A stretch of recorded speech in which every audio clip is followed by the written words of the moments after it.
దేవుని ఉన్నతమైన నామంలో అందరికీ ప్రైజ్ లార్డ్. మరి వాక్య ధ్యానంలోకి వెళ్తుండగా ఒక చిన్న ప్రార్థన చేసుకుందాం. పరిశుద్ధుడా మహాగణుడా నీకే స్తోత్రాలు చెల్లిస్తున్నాం. నీ గొప్ప నామాన్ని బట్టి నీకే స్తుతులు స్తోత్రాలు చెల్లిస్తున్నాం. ఈ మధ్యాహ్నకాల ఈ సమయంలో నీ వాక్యం ద్వారా మా అందరితో మాట్లాడండి. మా మధ్యలో మీ నడిపింపు సహాయాన్ని దయచేయండి. ప్రతి ఒక్కరితో మాట్లాడి మమ్మల్ని సరిచేయమని నా ప్రభున రక్షకుడైన యేసయ్య ఉన్నతమైన నామంలో ప్రార్థిస్తున్నాను తండ్రి. ఆమేన్. ప్రైజ్ లార్డ్ అండి.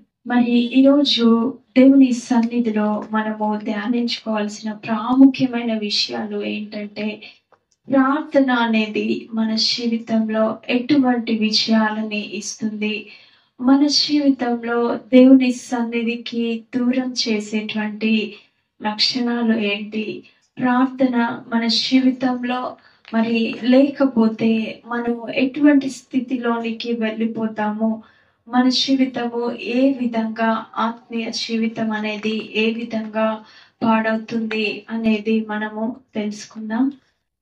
నిర్గమకాండము 17వ అధ్యాయము 13వ వాక్యాన్ని చదువుకుందాం. మోషే తన చేయి పైకెత్తినప్పుడు ఇశ్రాయేలీలు గెలిచిరి. మోషే తన చేయి దించినప్పుడు అమాలేకీయులు గెలిచిరి. మోషే చేతులు బరువెక్కగా వారు ఒక రాయి తీసుకొని వచ్చి అతడు దాని మీద కూర్చుండుటకై దాన్ని వేసిరి. అహరోను ఊరుల్లో ఒకడు ప్రక్కన, ఒకడు ఈ ప్రక్కన, ఒకడు ఆ ప్రక్కన అతని చేతులను ఆదుకొనగా అతడి చేతులు సూర్యుడు అస్తమించు వరకు నిలకడగా ఉండెను. అట్లు యెహోషువ కత్తివాడి చేత అమాలేకు రాజును అతని జనులను గెలిచెను. హల్లెలూయా, ప్రైజ్ ది లార్డ్. ఒక చిన్న ప్రార్థన చేసుకుందాం. పరిశుద్ధుడా మహాగణుడా నీకే స్తోత్రాలు చెల్లిస్తున్నాము. ఈ వాక్యాన్ని బట్టి నీకే స్తుతులు స్తోత్రాలు చెల్లిస్తూ ఈ వాక్యం ద్వారా మాతో మాట్లాడండి, మమ్మల్ని సరిచేయండి. మీరే మా మధ్యలో ఉండి ప్రతి మాట ద్వారా మా హృదయాలని మార్చండి. నీ సన్నిధి మా మధ్యలో ఉందని నమ్ముతూ నీకే కృతజ్ఞతాస్తుతులు చెల్లిస్తూ నా ప్రభున రక్షకుడైన యేసయ్య ఉన్నతమైన నామంలో ప్రార్థిస్తున్నాను తండ్రి. ఆమేన్. చూడండి, ఇక్కడ ఇశ్రాయేలీలకి అమాలేకీలకి యుద్ధము జరుగుతూ ఉంటుంది. మరి ఇశ్రాయేలీలు గెలవాలంటే మోషే చెయ్యి పైకెత్తినప్పుడే ఇశ్రాయేలీలు గెలుస్తా ఉన్నారు. మోషే ఎప్పుడైతే తన చేతులు మరి కిందికి దించుతాడో ఆ సమయంలో అమాలేకీయులు గెలుస్తా ఉన్నారు. అయితే ఇక్కడ మోషే చేతులు పైకెత్తడానికి సాదృశ్యం ఏంటంటే మరి దేవుణ్ణి స్తుతించడము అని అర్థము. హల్లెలూయా. దేవుని వైపు చేతులెత్తి ఎప్పుడైతే మోషే సూర్యుడు అస్తమించు వరకు తన స్తుతి నైవేద్యాన్ని దేవుని వైపు చేతులెత్తి చెల్లించాడో మరి ఇశ్రాయేలీలు అమాలేకీలపై విజయాన్ని పొందుకొని ఉన్నారు. హల్లెలూయా. మరి ఎలాగైనా విజయాన్ని పొందుకోవాలి, ఎలాగైనా మరి అమాలేకీలని ఓడించాలి అనే పట్టుదలతో ఇశ్రాయేలీలు ఉన్నప్పుడు మోషే చేతులు కొంతసేపటికి నొప్పి కలిగినప్పుడు మరి ఇటు ప్రక్కన ఒకరు అటు ప్రక్కన ఒకరు మోషే చేతులని మరి దేవుని వైపు ఎత్తి పట్టుకొని సూర్యోదయం అయ్యే వరకు కూడా మోషే చేతులని దింపకుండా మరి దేవునికి స్తుతి చెల్లించాడు. హల్లెలూయా, ప్రైజ్ ది లార్డ్. మరి ఈ విధంగా చేసినప్పుడు ఇశ్రాయేలీలు గెలిచారు.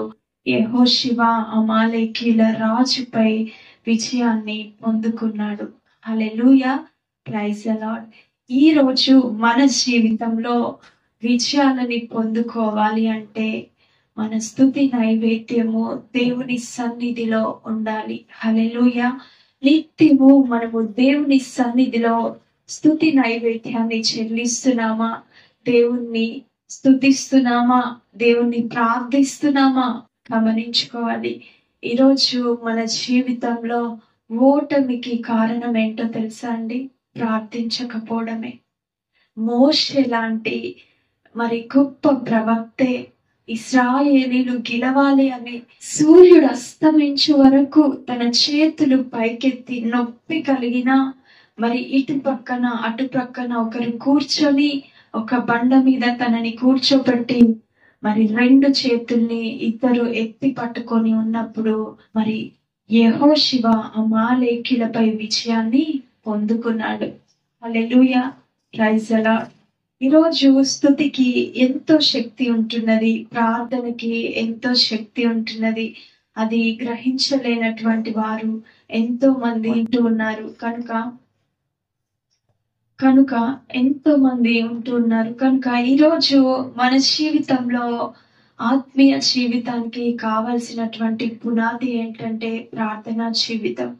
ప్రార్థనా జీవితాన్ని మనం ఎప్పుడైతే స్థిరంగా బలంగా కలిగి ఉంటామో ఆత్మీయతలో మనము బలపడతాము. మరి ఆత్మీయతలో ఎన్నో పోరాటాలను కూడా మనము పోరాటాలకు కూడా విజయాలని మనము పొందుకుంటాము. హల్లెలూయా. యాకోబు జీవితాన్ని మనము చూసినట్లయితే మరి తన అన్నని మోసం చేసి ఎక్కడో తెలియని అడవి ప్రాంతంలో మరి చెట్లు, మరి అక్కడ పాములు, మృగాలు ఆ సమయానికి ఏమొస్తాయో తెలియదు. అయినా కూడా ఆ రాత్రంతా కూడా అన్న నన్ను ఎక్కడ చంపేస్తాడో, ఎక్కడ నా ప్రాణము తీసేస్తాడో, నేను ఇంతగా మోసం చేశానే, మరి మోసం చేసి నేను వచ్చి ఉన్నానే, ఇప్పుడు నన్ను ఎవరు కాపాడుతారు అని మరి యాకోబు భయపడి మౌనంగా ఉండలేదు. కానీ ఆ రాత్రంతా కూడా ఆ యొక్క అడవి ప్రాంతంలో దేవుని వైపు చేతులెత్తి ప్రార్థించాడండి. హల్లెలూయా. మోకరించి రాత్రంతా కూడా గోజాడాడండి. దేవునితో పోరాడి గెలిచాడంట యాకోబు. హల్లెలూయా. మరి రాత్రంతా కూడా దేవుణ్ణి స్తుతించినప్పుడు మరి దేవుడు అద్భుతమైన దర్శనాన్ని యాకోబుకి ఇచ్చి, మరి నీ పేరు యాకోబు కాదు, నీ పేరు ఇశ్రాయేల్ అనబడును అని యాకోబుని ఆశీర్వదించి ఆ స్థలము నుంచి పంపించాడు. హల్లెలూయా, ప్రైజ్ ది లార్డ్. ప్రాణ భయముతో యాకోబు ప్రార్థించినప్పుడు దేవుని యొక్క ఆశీర్వాదాన్ని పొందుకొని తన ప్రాణాన్ని కాపాడుకున్నాడు. హల్లెలూయా. కేవలము ప్రార్థన అండి. ఎప్పుడైతే మోకరించి ప్రార్థన చేస్తామో మన ప్రార్థనకి అంత శక్తి ఉంటుందంట. హల్లెలూయా. ఈరోజు దేవుని నిర్లక్ష్యం చేసేవారు ఎంతో మంది, దేవునికి సమయాన్ని ఇవ్వని వారు ఎంతో మంది ఇంటి పనిలో, వంట పనిలో పడి మరి దేవుణ్ణి ప్రార్థించడమే మానేస్తున్నటువంటి వారు ఎంతో మంది ఉంటున్నారు. ఈరోజు దేవుడు సెలవిస్తున్నాడు. ఈరోజు శ్రమలు, బాధలు, ఇంట్లో కరువు, ఇంట్లో అసమాధానము, ఇంట్లో మరి నెమ్మది లేకపోవడానికి కారణం ఏంటో తెలుసా అండి? ప్రార్థన నీ జీవితంలో లేకపోవడమే. దేవుని సన్నిధి వైపు నీవు చేతులెత్తి ఎప్పుడైతే ప్రార్థించగలుగుతావో ఆ క్షణం నీ కుటుంబంలో అపవాది ఓడిపోతుంది. హల్లెలూయా. ఎరికో గోడలు ఊరికే కూల్చబడ్డాయండి. మరి అన్ని వేల మంది ఇశ్రాయేలు ప్రజలు కూల్చలేనటువంటి ఆ యొక్క ఎరికో గోడలు వారు ప్రార్థించినప్పుడు కూల్చబడ్డాయి. హల్లెలూయా, ప్రైజ్ ది లార్డ్. ఇంత శక్తివంతమైన ప్రార్థనని మనము ప్రతిరోజు నిర్లక్ష్యం చేస్తున్నాం కదండి. సమయము లేదు, దేవునికి సమయము లేదు, ప్రార్థించడానికి సమయము లేదు, మరి దేవుని మందిరానికి రావడానికి సమయము లేదు, ప్రార్థనలో గడపడానికి సమయము లేదు అని అంటున్నటువంటి ప్రతి ఒక్కరు కూడా ఈరోజు ప్రార్థనలో ఉన్న గొప్ప శక్తిని తెలుసుకోవాల్సిందిగా దేవుడు కోరుకుంటున్నాడు. హల్లెలూయా, ప్రైజ్ ది లార్డ్. ఇంకొక వాక్యాన్ని మనము గమనించినట్లయితే కీర్తనల గ్రంథము 32 133వ అధ్యాయము 1-5 వాక్యాలని చదువుకుందాం. మొదటి 5 వాక్యాలని చదువుకుందాం. యెహోవాను స్తుతించుడి, యెహోవా నామమును స్తుతించుడి. యెహోవా సేవకులారా, యెహోవా మందిరంలో, మన దేవుని మందిర ఆవరణములలో నిలుచుండు వారలారా, యెహోవాను స్తుతించుడి. హల్లెలూయా. చూడండి ఎంత చక్కగా దేవుని సేవకులతో పాటు, విశ్వాసులతో పాటు ప్రతి ఒక్కరికి మరి దావీదు రాసినటువంటి ఒక కీర్తన అధ్యాయంలో ప్రతి ఒక్కరికి, సర్వజనులందరికీ కూడా ఈ యొక్క వాక్యము సెలవిస్తుంది ఏంటంటే, యెహోవాను స్తుతించాలంట. హల్లెలూయా. యెహోవా మందిర ఆవరణములలో ఆయనని సన్నుతించాలంట, ఆయనను స్తుతించాలంట, ఆయనను ఘనపరచాలంట. హల్లెలూయా. Praise the Lord. మరి ఇంకొక వాక్యాన్ని మనము గమనించినట్లయితే కనుక, ఇశ్రాయేలును ఏర్పరచుకొనెను యెహోవా గొప్పవాడనియు, మన ప్రభువు సమస్త దేవతల కంటే గొప్పవాడనియు నేనెరుగుదును. ఆకాశమందును, భూమి అందును, సముద్రముల యందును, మహాసముద్రములన్నిటి అందును ఆయన తనకిష్టమైన దంతయు జరిగించువాడు. బూది గంతముల నుండి ఆవిరి లేవ చేయువాడు ఆయనే. వాన కురియునట్లు మెరుపు పుట్టి తన సొత్తుగా తన ప్రజల్ని ఏర్పరచుకున్నటువంటి ఇశ్రాయేలు ప్రజలారా, దేవుణ్ణి స్తుతించండి. భూమి అందును, ఆకాశమందును ఆయన నామము ఎంతో గొప్పది, ఆయన ఎంతో మహిమపరచదగిన వాడు కనుక ప్రతి ఒక్కరూ ఆయనని స్తుతించాలి అని తన స్వకీయ జనాంగముగా మనల్ని ఏర్పరచుకొని ఉన్న మన దేవుణ్ణి మనము స్తుతించాలంట. హల్లెలూయా. Praise the Lord. ఈరోజు ఎంతమంది మీ స్తుతిస్తున్నామండి. ఎంత అద్భుతంగా దావీదు యొక్క అధ్యాయాన్ని వివరించాడంటే, మరి ఆకాశమందును మరి వాన కురియకుండానట్లు, మెరుపు కురియకుండానట్లు ఆయనే తన నిధులలో నుండి గాలిని ఆయన బయలు వెళ్ళ చేయువాడంట. హల్లెలూయా. ఈరోజు ఈ సృష్టి అంతే దేవుని మహిమను వివరిస్తుందండి. హల్లెలూయా. ఆ యొక్క దేవుని స్తుతిస్తా ఉంటుందండి. హల్లెలూయా. కానీ మనం మాత్రము దేవుని స్తుతించడానికి సమయము దొరకట్లేదు. దేవుని సన్నిధిలో మోకరించడానికి, ప్రార్థించడానికి సమయము మన జీవితంలో లేదు కదండి. ఈరోజు మన జీవితంలో ఒక గెలుపు కావాలన్నా, మరి ఒక ఉన్నతమైన స్థానాన్ని మనము పొందుకోవాలన్నా, స్తుతి, నైవేద్య ప్రార్థన, స్తుతి మన జీవితంలో ఎంతో ప్రాముఖ్యమైంది. మరి యాకోబు దేవుడైనటువంటి, చూడండి ఇక్కడ 4వ అధ్యాయం, యెహోవా తన కొరకు యాకోబును ఏర్పరచుకొనెను అంట. హల్లెలూయా. చూసారండి, మరి ఎంతో ప్రార్థించేటువంటి మూలుగులతో, మరి ఉచ్చరింప సఖ్యం కాని మూలుగులతో యాకోబు ప్రార్థించినప్పుడు యాకోబు దేవుని యొక్క ఆశీర్వాదాన్ని పొందుకొని ఉన్నాడు. అపోస్తలుల కార్యము 5వ అధ్యాయము 4వ వాక్యాన్ని మనము చదువుకుందాం. అయితే మేము ప్రార్థన యందును వాక్య పరిచర్య యందును ఎడతెగక ఉందుమని చెప్పిరి. ఈ మాట జన సమూహం అంతటికీ ఇష్టమైనందున వారు విశ్వాసముతో పరిశుద్ధాత్మతో నిండుకొనిన వాడే స్టెఫెను, ఫిలిప్పు మరి తన శిష్యులందరూ కూడా ఎంతో పరిశుద్ధాత్మతో నిండుకొన్న వారై దేవుణ్ణి స్తుతించారు. హల్లెలూయా. Praise the Lord. ఈరోజు ఒక కుటుంబంలో ప్రార్థన కూడిక మరి ఏర్పాటు చేసినప్పుడు ఒకరు వస్తారు, ఒకరు రారు. మాకు పనులున్నాయి, మాకు ఆ పని ఉంది, మాకు ఈ పని ఉంది అని ఎన్నో సాకులు చెప్తా ఉంటారు కదండి. అలాంటి వాళ్ళు లేరండి. మళ్ళీ ఏదైనా ప్రాబ్లం వస్తే ప్రార్థన చేయండి, మా కోసం ప్రార్థన చేయండి అని చెప్తా ఉంటారు.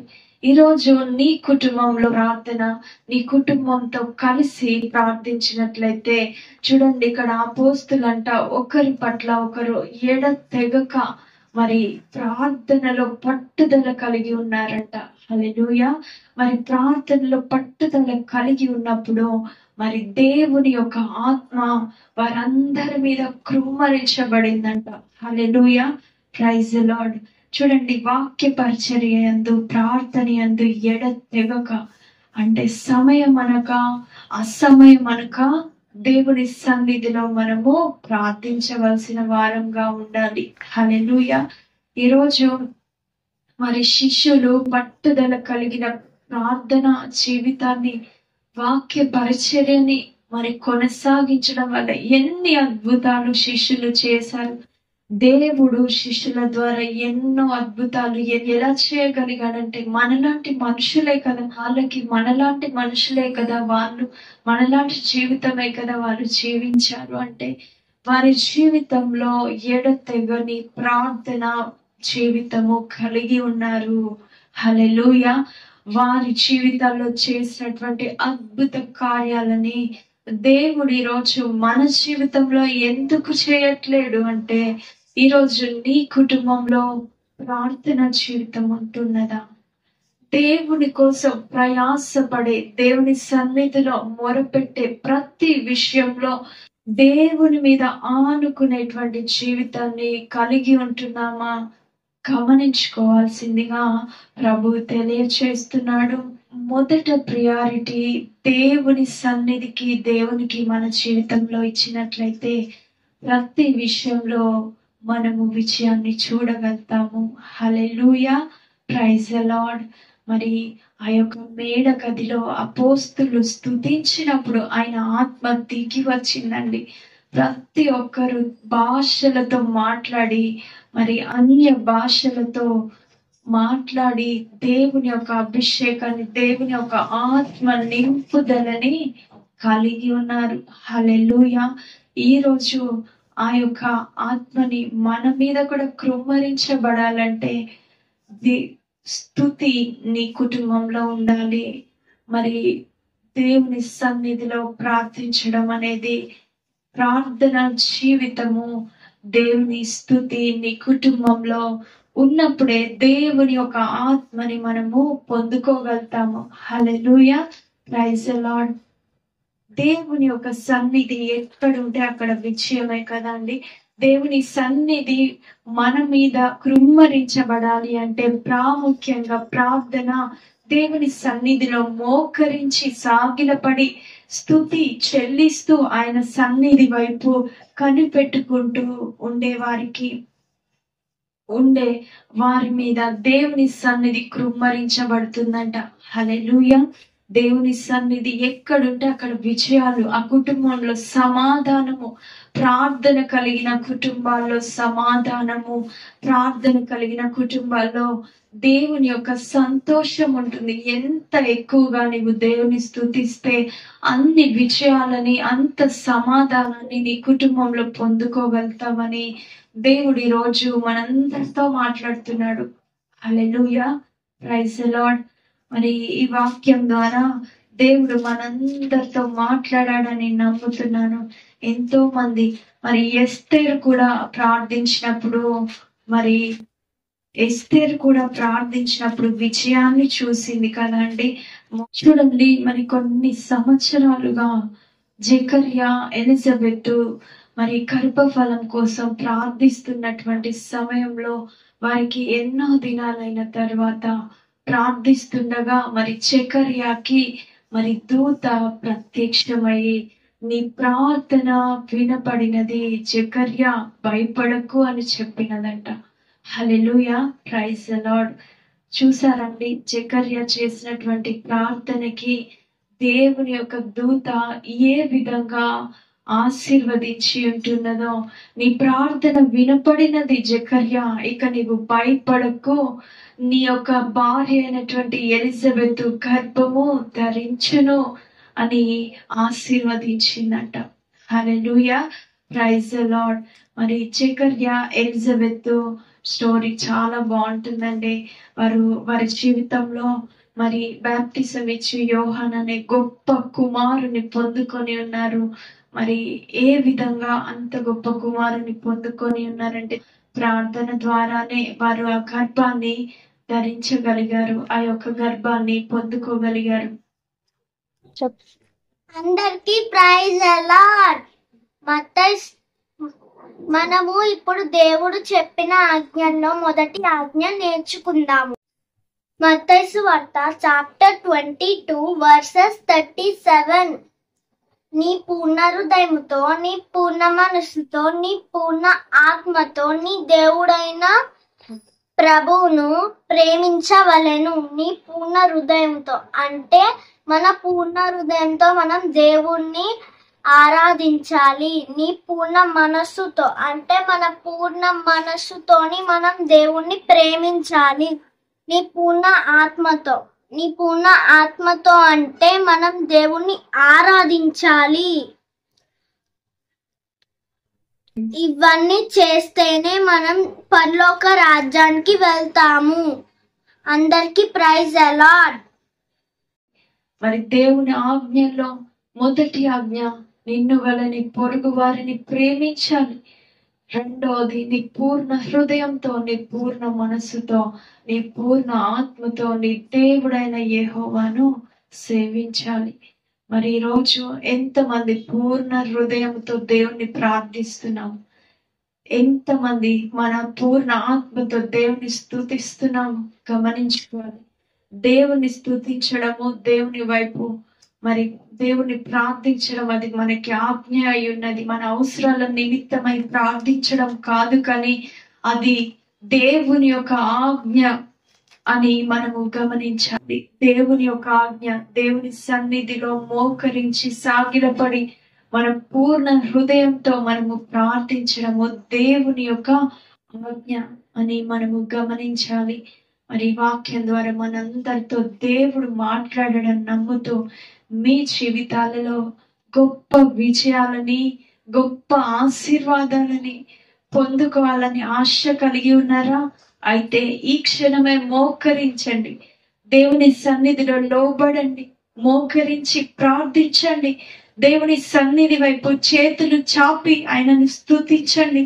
ఇప్పుడే ఈ క్షణమే దేవుని వైపు మీ హృదయాన్ని త్రిప్పినట్లయితే విజయాలను పొందుకునే కుటుంబాలుగా ఉండబోతున్నాయి. హల్లెలూయా, ప్రైజ్ ది లార్డ్.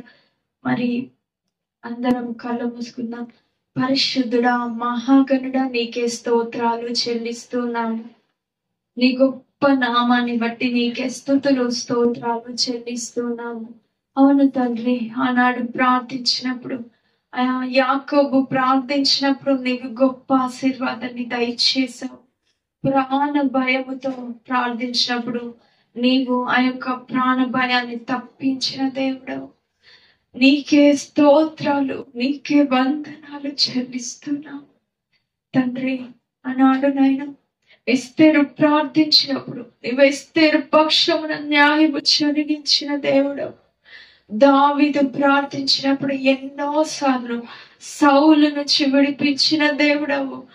అయా యోసేపు ఒంటరిగా ఐగుప్తు దేశంలో, అన్య దేశంలో ఉండి ప్రార్థించినప్పుడు నీవు యోసేపుకు తోడైన దేవుడవు తండ్రి.